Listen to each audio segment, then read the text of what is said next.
Welcome back. Week 4, day 3. And we're continuing in our reading of Job today, chapters 10 through 13. Back in the first chapter, when we got to see behind the curtain, as it were, Satan asked God, "Does Job fear God for nothing?"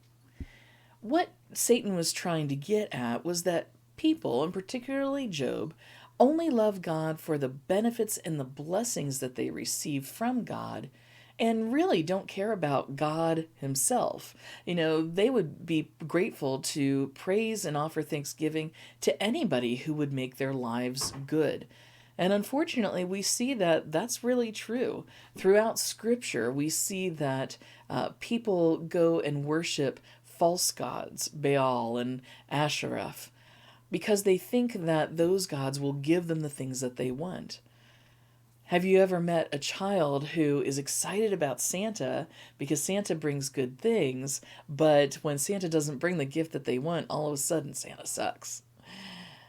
Our lives and our joys and our beliefs are fickle, unfortunately. But in the church, we are called to trust and worship God all the time, despite our circumstances, knowing that God really does give good things. But God also allows for testing and troubles to sometimes come. Not that God gives us those, but allows them to come up so that we can learn things that God would have us learn. If we were to just believe in God because of the things that God gives us, where would the faith be?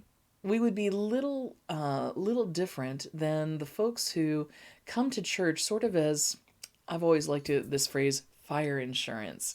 I'm going to believe in Jesus because I want to hedge my bet.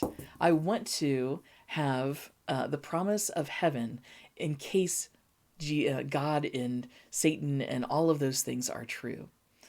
On the other hand, we also have those people in the church who abandon their faith when suffering happens. Well, why did God let this happen? Don't I love him? Don't I love him enough? Didn't I please him enough? Oh, he must not be real. But we know that those things aren't true. God can use the suffering in our lives just as effectively as the good times. Both of those perspectives, hedging our bets or abandoning faith because things don't go our way, is missing out on the relationship that we have with God, the God who sees us through all our circumstances, both good and bad. Today, let's remember that, not just as we're reading, but in whatever circumstances we might find ourselves in today.